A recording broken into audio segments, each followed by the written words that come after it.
Volte-face sur l'Afghanistan, menace contre la Corée du Nord, contre le Venezuela, ambiguïté avec la Russie. Mais où va Donald Trump? Quelle est sa stratégie internationale?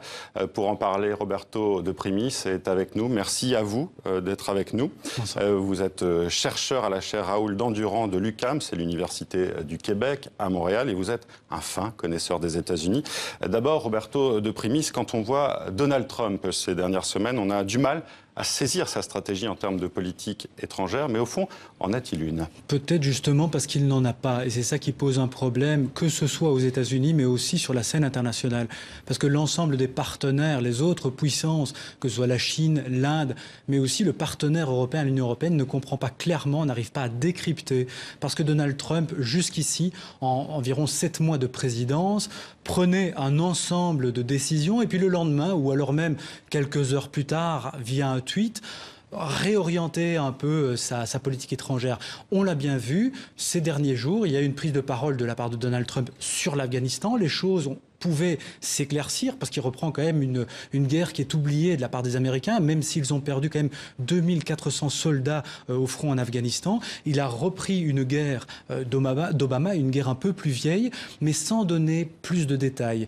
Donc la clarté n'est pas là pour le partenaire européen au sein de l'OTAN, parce que l'OTAN est actif énormément sur le terrain en Afghanistan. Et c'est ça qui pose problème à l'heure actuelle. C'est difficile en tout cas de comprendre ce qu'il veut en matière de politique étrangère. Donald Trump est revenu sur la plupart de ces déclarations de campagne, vous en parliez, l'OTAN, mais aussi la Chine, la Syrie. Donald Trump est-il contraint à la réelle politique malgré tout? Je dirais plutôt que sous Barack Obama, on avait eu droit à une Amérique, à des États-Unis qui étaient une superpuissance sélective. On regardait à travers la planète où on allait intervenir. Par contre, sous Donald Trump, l'égoïsme en fait ressort. C'est une superpuissance égoïste et qui va renégocier, qui demande d'ailleurs à travers la planète de renégocier un certain nombre d'accords. On le voit avec l'ALENA, le partenaire mexicain et canadien sont remis autour de la table. Le libre-échange, justement, entre les États-Unis, le Mexique et le Canada. Et donc, Donald Trump, avec son impulsion à la Maison-Blanche, a demandé aux partenaires, par exemple en Amérique du Nord, on se remet autour de la table, un accord vieux de 1994, on va le renégocier. Et donc, c'est toutes les promesses de campagne de Donald Trump qui voulaient réellement casser en fait ce qu'avait fait son prédécesseur Barack Obama, sauf qu'il le casse de manière abrupte. Et la politique étrangère américaine a une sorte de tronc commun, c'est-à-dire la défense des intérêts américains, diplomatiques, politiques et économiques à travers le monde. Et puis, comme un pendule, de manière isolationniste ou alors protectionniste et interventionniste, on voit de quelle manière le pendule va bouger d'un président à l'autre. Et ici, avec Donald Trump, on voit qu'il y a de l'isolationnisme et puis certaines fois, il va quand même intervenir. Donc, les choses manquent de clarté et pour son ministre des Affaires étrangères, donc le secrétaire d'État Tillerson, mais aussi pour les généraux qui l'entourent à la Maison-Blanche et dans l'état-major. Est-ce que Donald Trump a une doctrine en matière de politique internationale? Certains le comparent à un entrepreneur, même dans ce domaine-là. Oui, mais gérer sa propre compagnie, c'est une chose. Et puis après, gérer le pays, c'est autre chose. Pourquoi? Parce que Donald Trump a été élu par environ 60 millions d'Américains. Sauf qu'ils sont 325 millions. Et quand Donald Trump parle, la majeure partie du temps, il parle à ces 60 millions-là. Il oublie complètement de parler au reste de la nation. Il ne s'est pas encore drapé totalement des habits présidentiels. Et d'ailleurs, il y a une sorte de vacuité de la gouvernance avec Donald Trump qui pose un problème pour la démocratie et pour l'histoire. C'est que le président n'a pas encore voulu vraiment, même s'il est le locataire à la Maison-Blanche, il n'a pas voulu vraiment encore rentrer dans les habits présidentiels. Et c'est ce qui pose problème. Il n'y a pas encore de doctrine. Permettez-moi quand même de vous préciser qu'il n'est pas toujours simple de catégoriser l'ensemble des présidents. On essaye à chaque fois de voir comment certains présidents sont intervenus. Surtout 7 mois après la prise de pouvoir, c'est compliqué. Oui, surtout que jusqu'ici, depuis le début de la présidence Trump, il y a eu d'abord, on a parlé d'impeachment, donc essayer de l'empêcher de gouverner, et puis après, pourquoi pas la démission, et peut-être qu'on va passer à un autre chapitre dans quelques semaines. Donc pour une doctrine, je crois qu'il est trop tôt. Alors Donald Trump peut-il agir comme bon lui semble? Parce qu'on a vu, notamment sur les sanctions contre la Russie, que le Sénat avait décidé ces sanctions. Ce n'est pas vraiment ce que voulait Donald Trump au départ. Alors là, c'est quelque chose qu'il faudrait décrypter peut-être autrement. Donald Trump a tardé en fait à prendre une décision sur la Russie. Il attendait peut-être de revoir Vladimir Poutine. La décision qui a été prise, en fait, parce qu'il y a un très mauvais dialogue entre le président et le Congrès, surtout le Sénat, avec l'ensemble des comités pour le budget de la défense et pour le comité des affaires étrangères. Donc il n'y a plus aucun dialogue entre le président et son propre parti et les sénateurs de son propre parti. C'est très délicat pour la nomination d'ambassadeurs et surtout pour les lignes directrices de politique étrangère. Et donc en fait, le législateur, le Congrès et même donc son propre parti a décidé d'anticiper et donc de lier d'une certaine manière le président en déposant cette résolution loi, demandant des sanctions très claires à l'égard de la Russie, mais il ne faut pas oublier, il y avait aussi l'Iran et la Corée du Nord.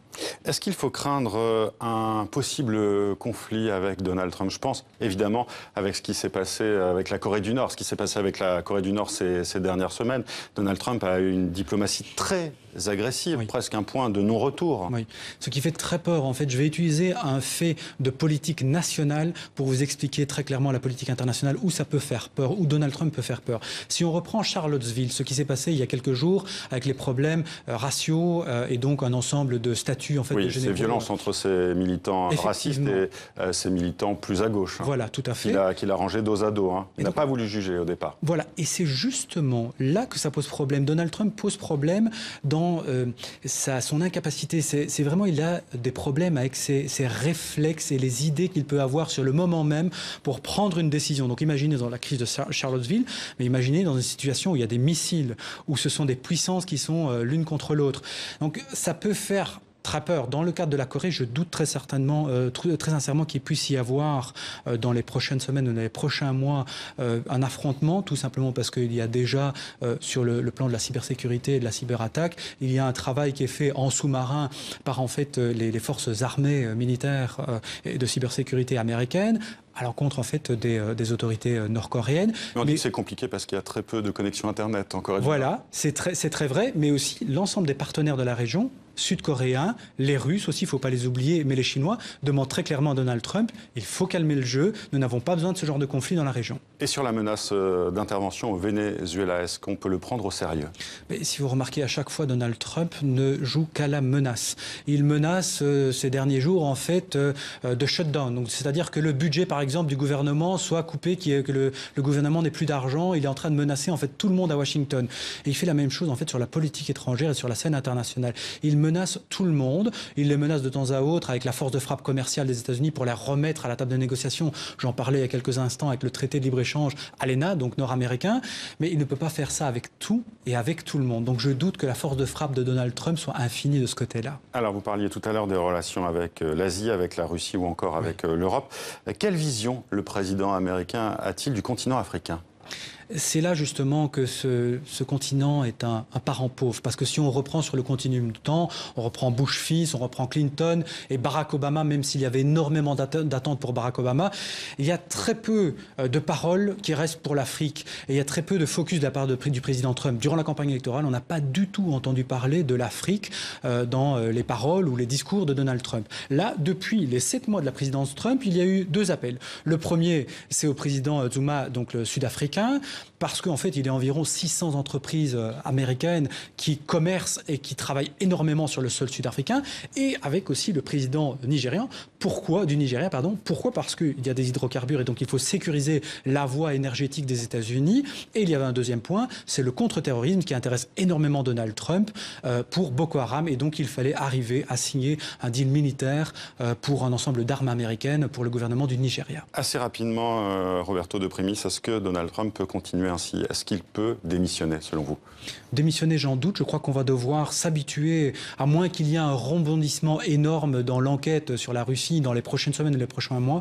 Je crois qu'on va devoir s'habituer à Donald Trump jusqu'en 2020, malheureusement. Merci à vous d'avoir été avec nous, Roberto De Primis, pour cet éclairage sur la politique étrangère de Donald Trump. Et tout de suite.